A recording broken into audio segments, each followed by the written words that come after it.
เนาะจะให้บาลังสั่งอีกอย่างสักหน่อยก่อนวันนี้มาเจอสาวคนงามสาว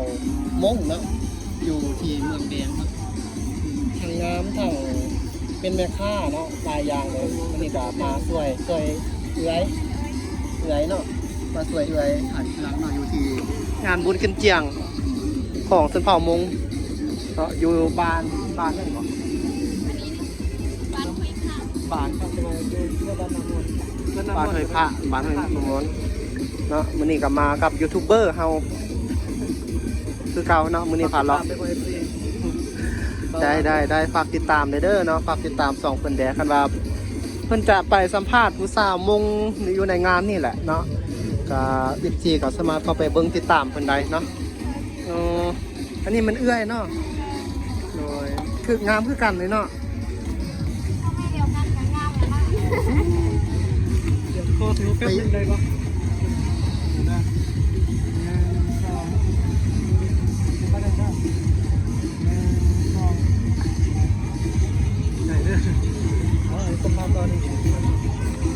เดี๋ยวขอสัมผัสเลยเนาะ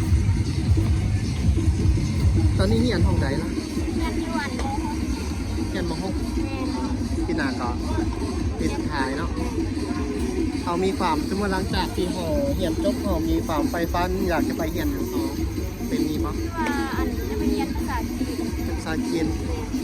เป็นยังเป็นแห่งบันดาลใจเขาได้คืออยากไปเหียนภาษาจีนเรียนภาษาจีนแล้วก็อยากเป็นสาวรถไฟให้แน่รถไฟอยากเฮ็ดอยากอยู่กับสถานีรถไฟเนาะอย่างภาษาจีนหลังจากที่เรียนจบก็จะมีแต่ไปเรียนภาษาจีนอย่างเดียวเนาะเรียนจบแล้วก็จะความฝันคืออยากแก้มดันใจเขาคืออยากเป็นสาวบริการอยู่ที่สถานีรถไฟเนาะค่อยฟังฝันเป็นจริงเด้อสู้ๆทำใจละลาย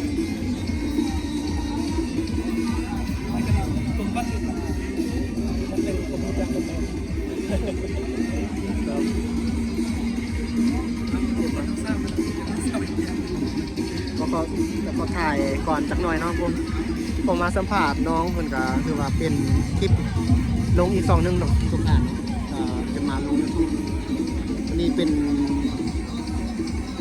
ถ่ายกับไปแฟนคนอยู่นี่ถ่ายอยู่บางเวียงพุ่น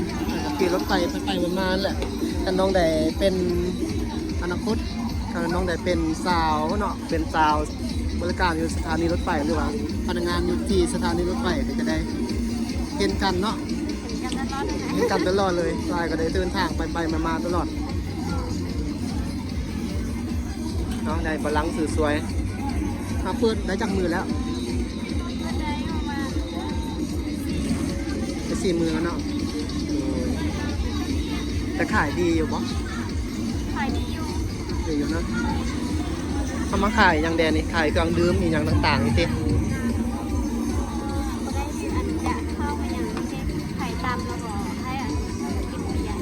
แต่ละปีเขามาเปิดอย่างนี้เขาจะขายตลอดทุกปีหรอผ่านมาขายปีแรกแต่ปีนี้หันกันยังไงบ้างแล้วก็ที่พวกเขาที่เด็กเขาจัดงานที่เดบันปีนึงแล้วก็แบบปีนี้จัดปีนี้แล้วก็ปีหน้าจัดอยู่วันเขาได้จัดอยู่วันเก่ากันนอนปีนี้เขาจัดอยู่นี่เป็นปีที่แรกเลยเอ้าปีกายนี่เขาจัดอยู่ใส่กายเขาจัดอยู่บ้านน้ำพุบ้านน้ำพุน้ำพุอันอยู่วันโมจันไตเนาะจันไตเนาะไม่ได้ไปขายอยู่พุ่นหรอกเขาไม่ได้ไปขายอันนี้เขาจะมาขายที่แรกแล้วเขาขาเสาเต้นขายยังแถลงในข่าวเสาบันทีข้าวเสาแม่ขอไล่เป็นเต้นตำรวจโน่นกลางเป็น4,500,000แล้วเครื่องทีนี้เครื่องขายเขาต้องได้เอามาเองเนาะอันนี้น้องคนสวยแบบนี้เด้อเขาตั้มแบบนี้เลยบอลนี่มันสวยใหญ่เลยเนาะไม่ได้ตามเลยเพราะว่ามันไม่ได้หนาหลายในบางน้องตั้มเสียบน้องว่าทันตั้มไม่ได้ให้เขาให้ เอานอกจากเฮาอันแล้วเฮาเรียนต่อแล้วเฮา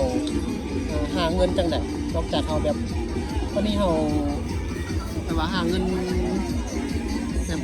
ส่งตัวเองเรียนหาเงินใส่ตัวเองเนี่ยน้องหาเงินจังได๋ที่แน่น้องตอนนั้นก็ใส่เครื่องแล้วก็ตอนนี้ก็ให้ต้องไม้ก็ได้แล้วก็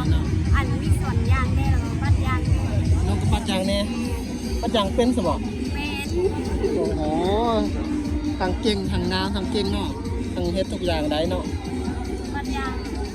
ก็ได้ตื่นเช้าได้เพราะว่าอันปัดยางแล้วก็ต้องได้มาเห็นเที่ยงเพื่อนแล้วก็ไปเรียน อยู่เฮือนน้องมีจักคนล่ะ เรียนพอน้องเสียแล้วก็ยังได้มีน้องแล้วก็ไอ้คนนึงแล้วก็อันลูกสาวเฮ้ยอันนี้เราหัว แต่ว่ายังเหลือแต่เขาคนเดียวที่ว่ายังเฮ็ดเวียกอีหยังทุกอย่างเนาะแต่บัดนี้อยู่เฮือนอยู่น้ำกันอันนี้มีไผได้อยู่เฮือนกัน เพื่อนแม่แล้วก็ไอ้แล้วก็น้องสาวคนนึง บ้านเฮาอยากไปเรียนภาษาจีนเนาะต้องเรียนภาษาจีนเรียนอยู่ไสเรียนอยู่นครหลวงหรือบ่ ว่าจะไปเรียนอยู่อันหลวงทาง คนนำผ้า ถ้าเรียนอันคนเป็นที่ก่อนไปเรียนหลวงทางจ้ะ ต้องไปเรียนไกลเนาะเรียนต่างแขวงเนาะคือบ่เรียนนครหลวงจ้ะ โอ้กันเขาว่าอยู่หลวงทางเขาสอนดี คนนำดาวสอนดีนะตามกับสวยบ่หมดแล้วเนาะไทยก็อยากเรียนภาษาอังกฤษกับภาษาจีนคือกัน เป็นคุณนี่เหรอหรือว่าอยู่ไหน บ้านเกิดอายุหุ่นจะอายเฮ็ดเวียกอยู่บางอย่างเฮ็ดเวียกเกี่ยวกับการท่องเที่ยวนะแล้วก็ถ่ายคลิปให้ที่อ่านว่าเป็นไกด์นำพาเที่ยวเป็นบริษัทอะไรต่างๆแล้วก็หลักเฮียนคือกันเพราะว่าเฮาต้องได้สื่อสารกับคนจีนนะแล้วก็ผู้โดยนึงกับผู้บ่หลายนะแบบเฮาต้องเรียนไปคิดแบบเรียนภาษาจีนภาษาอังกฤษ2ภาษานี่แหละเพราะว่าต้องมีแผนอยู่ก็อยากจะเก็บเงินไว้จะไปเรียนแต่สอนอย่างนี้ก่อนอาจจะเจอท่านว่าน้องไปเรียนอยู่คนไหนที่เจอกันกับคนนะเสียดายเนาะน้องไปทางอื่นก่อน เราจะใช้ฟ้าฮานนี่เด้อ เอาฝากอ่านได้ มีอันจันแล้วก็มีลูกชิ้นเป็นอย่างนึงหลายอย่าง อยู่นี่เนาะอยู่ทางเข้าอยู่บอนขออันฝากรถยังเข้ามากับอยู่จุดนี้เลยเนาะเอาคำจากมือเนี่ยเขาจะปิดนี่ ประมาณวันที่26แล้วก็ขอไปเปิดอยู่บ้านอันหนองบัวแดงก็ขอไปเปิดร้านประมาณวันที่27 28 29 30เนี่ย เขาจะไปเปิดทันเติมเนาะอันนี้เขาจะปิดแล้วโอ้ตอนนี้ก็จะมืดแล้วเนาะเนี่ยเขาฝากเนาะมื่นเขาปิดที่มื่นนี่ ขึ้นขัน ยังเนาะมื่นเนาะฮะท่านใดที่ได้ไปได้มาเมืองหุ่นหรือว่าอยู่เมืองหุ่นเนาะก็อย่าลืมมาอุดหนุนน้องคนไหนเด้อเนี่ยนะทีนี้เนาะต้องขายตั้มขายอยังแหละอยู่เครื่องดื่มอย่างต่างๆนี่มาทุกมือเนาะมาประจำวันนี้เมื่อกี้คือบ่เห็นกายไปกายมาเมื่อกี้ ไปเบิ่งเขาได้บ้าน เพิ่งมาติดบ้านหวานเลย เป็นเขาได้บ้านแน่แล้วก็อันนี้แล้วก็ไอ้ยูแล้วก็ไอ้กับอันเอ้ยเฝ้าหานแล้วก็คนเขาได้บ้านน้องมาแน่แล้วก็ น้ำมูกเนาะทุกทานเนาะอันนี้ก็ใกล้จะมืดแล้ว ก็จะพาทุกทานก็เป็นงานบุญขึ้นเจียงเนาะประจำปี2025ของชนเผ่ามงเฮาอยู่ที่เมืองแบงเนาะกับเมืองแบงแถวนี้พาทุกทานมาเบิ่งน้องยังเมื่อกี้ กาเยี่ย กายเนาะน้องกายมาสัมภาษณ์น้องแล้วก็มาถ่าย